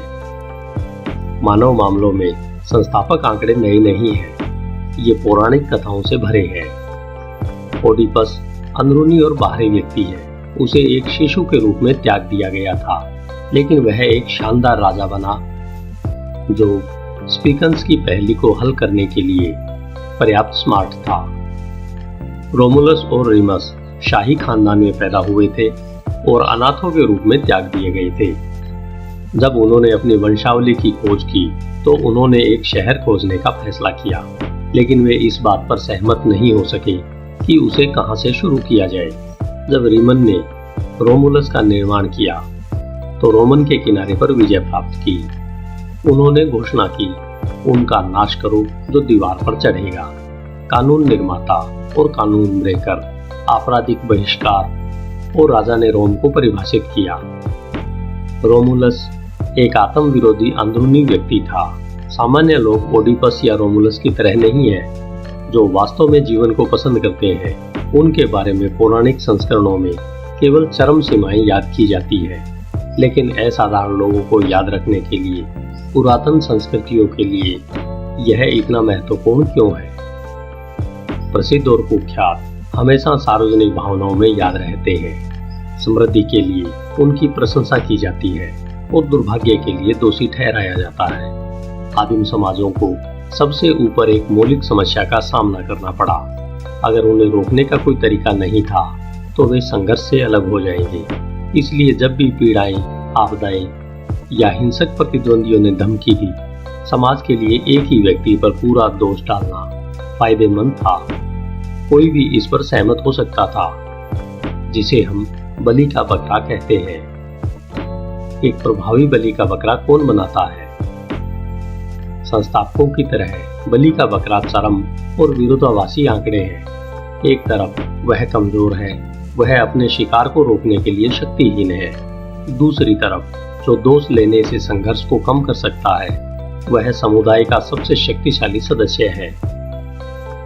बलि से पहले बकरों की अक्सर देवताओं की तरह पूजा की जाती थी। एज़टेक्स ने अपने पीड़ितों को उन देवताओं के सांसारिक रूपों में माना जिनके लिए उन्हें बलिदान दिया गया था।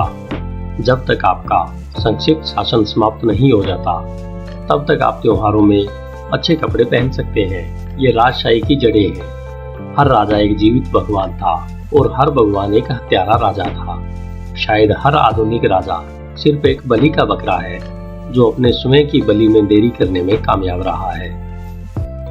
American royalty. कुछ हस्तियां जिन्हें अमेरिकी रॉयल्टी माना जाता है, हम अपने पसंदीदा कलाकारों को भी शीर्ष देते हैं। एल्विस प्रेस्ली चट्टान का राजा था। माइकल जैक्सन पॉप का राजा था। ब्रिटनी स्पीयर्स पॉप राजकुमारी थी। एल्विन अधिक वजन के कारण अपने शौचालय पर बैठे बैठे 70 के दशक में स्वयं को नष्ट कर दिया और अकेले मर गए। आज उनके प्रतिरूपण करने वाले वसा और स्केची है, दुबला और कूल नहीं। माइकल जैक्सन प्यारे बाल सितारे से एक अनियमित, शारीरिक रूप से प्रतिकूल नशे की लत के कारण काल में गए। दुनिया ने अपने परीक्षणों के विवरण में खुलासा किया। ब्रिटनी की कहानी सभी से नाटकीय है।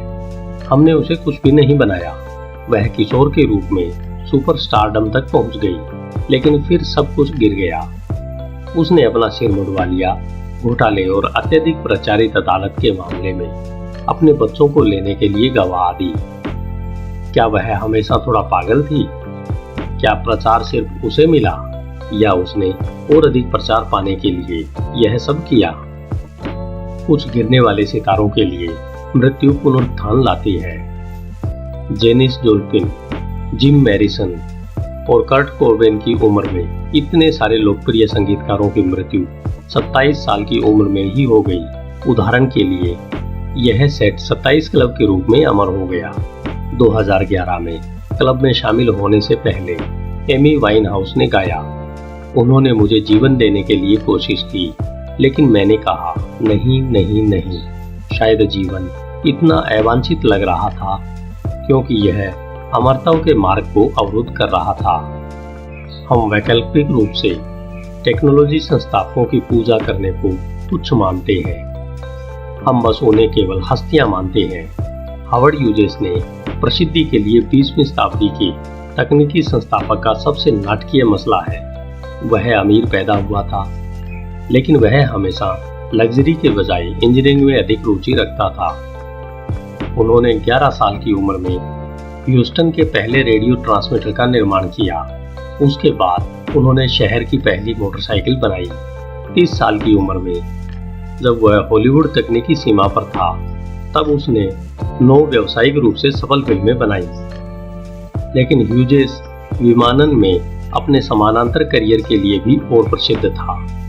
उन्होंने विमानों को डिजाइन किया, उनका निर्माण किया और उन्हें स्वयं पायलट किया। ह्यूजेस ने शीर्ष एयर स्पीड, सबसे तेज ट्रांसकॉन्टिनेंटल उड़ान और दुनिया भर में सबसे तेज उड़ान के लिए विश्व रिकॉर्ड स्थापित किए। ह्यूजेस हर किसी की तुलना में उड़ने के लिए मशहूर था। उन्होंने लोगों को बताया कि वह केवल एक मानव ही है, न कि ग्रीक ईश्वर। उनके वकील ने संघीय अदालत में एक बार तर्क दिया था। ह्यूजेस ने वकील को यह कहने का भुगतान किया कि एक आदमी और मेरे लिए समान मानकों को लागू नहीं कर सकते हैं। लेकिन न्यूयॉर्क टाइम्स के अनुसार न्यायाधीश या जूरी से इस बिंदु पर कोई विवाद नहीं था जब ह्यूस्टन को विमानन में उनकी उपलब्धियों के लिए 1939 में कांग्रेस के स्वर्ण पदक से सम्मानित किया गया। कई साल बाद राष्ट्रपति ट्रूमैन ने उन्हें व्हाइट हाउस में बुलाया। ह्यूजेस के अंत की शुरुआत 1946 में हुई जब उन्हें अपने तीसरे और सबसे खराब विमान दुर्घटना का सामना करना पड़ा। अगर तब वह मर गया होता तो उसे हमेशा के लिए सबसे खतरनाक और सफल अमेरिकियों में से एक के रूप में याद किया जाता। लेकिन वह मुश्किल से बच गया। वह दर्द निवारकों का आदी हो गया और जनता से दूर हो गया ताकि वह अपने जीवन के पिछले 30 वर्षों के स्वयं बनाए गए अकेले बंधनों में बिता सके।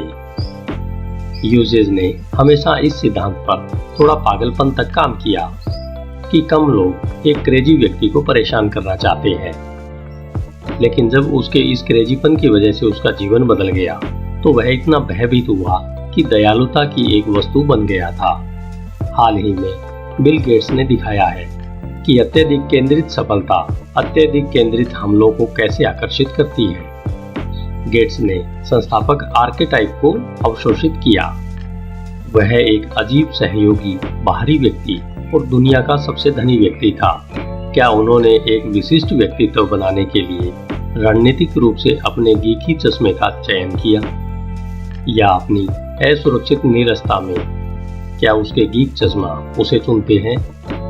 यह जानना मुश्किल है, लेकिन उनका प्रभुत्व निर्विवाद था। माइक्रोसॉफ्ट के विंडोज ने 2000 में ऑपरेटिंग सिस्टम के लिए बाजार का 90% हिस्सा कब्जा लिया था।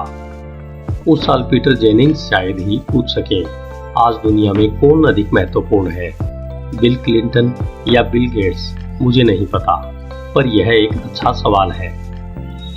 यूएस डिपार्टमेंट ऑफ जस्टिस ने खुद को अशिष्ट पर्सनों तक सीमित नहीं किया। उन्होंने एक जांच खोली और माइक्रोसॉफ्ट पर एंटी कॉम्पिटिटिव आचरण के लिए मुकदमा चलाया। जून 2000 में एक अदालत ने आदेश दिया कि माइक्रोसॉफ्ट अलग हो जाए। बिल गेट्स ने 6 महीने पहले माइक्रोसॉफ्ट के सीईओ के रूप में पद छोड़ दिया था। उन्हें अपने अधिकांश समय को नई तकनीक के निर्माण के बजाय कानूनी खतरों का जवाब देने के लिए मजबूर होना पड़ा। बाद में उन्होंने अपील की, तब एक अदालत ने ब्रेकअप ऑर्डर को उलट दिया और माइक्रोसॉफ्ट ने 2001 में सरकार के साथ समझौता कर लिया। लेकिन तब तक गेट्स के दुश्मनों ने पहले से ही अपने संस्थापक की पूरी कंपनी को उससे अलग कर दिया था और माइक्रोसॉफ्ट ने ठहराव के युग में प्रवेश किया। आज गेट्स को टेक्नोलॉजिस्ट के बजाय एक परोपकारी के रूप में जाना जाता है। राजा की वापसी। जैसे ही माइक्रोसॉफ्ट पर कानूनी हमला बिल गेट्स के प्रभुत्व को समाप्त कर रहा था, स्टीव जॉब की एप्पल में वापसी ने कंपनी के संस्थापक के अपरिवर्तनीय मूल्य का प्रदर्शन किया। कुछ मायनों में स्टीव जॉब और बिल गेट्स एक दूसरे के विरोधी थे। जॉन एक कलाकार थे, पसंदीदा सिस्टम को बंद किया और अपने समय को महान उत्पादों के बारे में सोचने में बिताया। गेट्स एक व्यापारी थे, उन्होंने अपने उत्पादों को खुला रखा, लेकिन दोनों अंदरूनी व बाहरी लोग थे और दोनों ने कंपनियों को आगे बढ़ाने के लिए पुश किया। उन्होंने उन उपलब्धियों की शुरुआत की जिन्हें कोई छू भी नहीं पाएगा। यह विश्वास करना मुश्किल है कि इस तरह के अजीब प्रथाओं से एप्पल केवल आहार का हिस्सा नहीं थे, लेकिन 1985 में इस सभी संकीर्णता ने उन्हें पीछे छोड़ दिया। एप्पल के बोर्ड ने पेशेवर पर्यवेक्षण प्रदान करने के लिए लाए गए पेशेवर सीईओ के साथ संघर्ष करते हुए प्रभावी ढंग से जॉब को अपनी ही कंपनी से निकाल दिया। 12 साल बाद एप्पल में नौकरियों की वापसी से पता चलता है कि व्यापार में सबसे महत्वपूर्ण कार्य नए मूल्यों के निर्माण को एक सूत्र में कम नहीं किया जा सकता है, जिन्हें पेशेवरों द्वारा लागू किया गया था। जब उन्हें 1997 में पेपाल के अंतरिम सीईओ के रूप में काम पर रखा गया, तो उनके द्वारा पूर्ववर्ती प्रमाणिक अधिकारियों ने कंपनी को दिवालिया होने के कगार पर ला दिया था। उस साल माइकल डेल ने मशहूर एप्पल के लिए कहा, मैं क्या करूंगा, मैं इसे बंद कर दूंगा और शेयरधारकों को पैसे वापस दे दूंगा।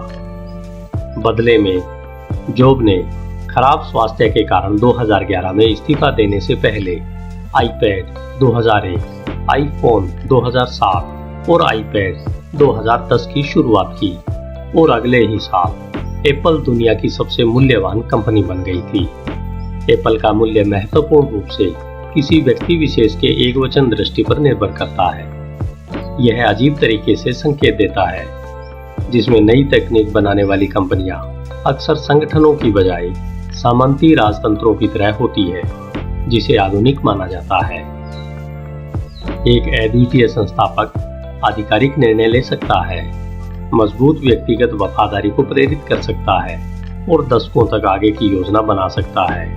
विरोधाभासी रूप से प्रशिक्षित पेशेवरों द्वारा कार्यरत अव्यक्तिक नौकरशाही किसी भी जीवन काल से अधिक समय तक चल सकती है, लेकिन वे आमतौर पर कम समय के हाई लेवल मैनेजमेंट के साथ कार्य करते हो। व्यवसाय के लिए सबक यह है कि हमें संस्थापकों की आवश्यकता है। चाहे कुछ भी हो, हमें संस्थापकों के बारे में अधिक सहनशील होना चाहिए। जो अजीब या चरम लगते हैं, हमें असाधारण व्यक्तियों को केवल वृद्धशीलता से परे कंपनियों का नेतृत्व करने की आवश्यकता है। संस्थापकों के लिए सबक यह है कि इस शर्त को छोड़कर व्यक्तिगत महत्व और अनुकरण का आनंद कभी नहीं लिया जा सकता है कि किसी भी समय व्यक्तिगत कुख्यातता और राक्षस जैसे व्यवहार के लिए इसका आदान प्रदान किया जा सकता है। इसलिए सावधान रहें। सबसे पहले एक व्यक्ति के रूप में अपनी शक्तियों को महत्व न दें। संस्थापक महत्वपूर्ण नहीं है क्योंकि वे अकेले हैं जिनके काम का मूल्य है, बल्कि इसलिए कि एक महान संस्थापक अपनी कंपनी में सबसे अच्छा काम ला सकता है। हमें अपनी सभी विशिष्टताओं में व्यक्तिगत संस्थापकों की आवश्यकता है। इसका मतलब यह नहीं है कि हमें एन रैंड यानी प्राइम मूवर की पूजा करने के लिए बुलाया जाता है, जो उनके चारों ओर से हर किसी से स्वतंत्र होने का दावा करते हैं। इस संबंध में रैंड एकमात्र आधे महान लेखक थे। उनके खलनायक असली थे, लेकिन उनके हीरो नकली थे। कोई गर्द का गुलच नहीं है, समाज में कोई अलगाव नहीं है। अपने आप में विश्वास करने के लिए कि दैवीय आत्म पर्याप्तता के साथ निवेश एक मजबूत व्यक्ति का प्रतीक नहीं है, बल्कि उस व्यक्ति का है जिसने भीड़ की पूजा को गलत किया है। एक संस्थापक के लिए सबसे बड़ा खतरा मिथक को निश्चित मानना है, जिससे वह अपना दिमाग खो देता है। लेकिन हर व्यवसाय के लिए समान रूप से कपटी खतरे वह सभी मिथक भावनाओं को खोना और ज्ञान प्राप्त करना ही असली उद्देश्य है। धन्यवाद। HindiAudiobook.com। आपका दिन शुभ हो।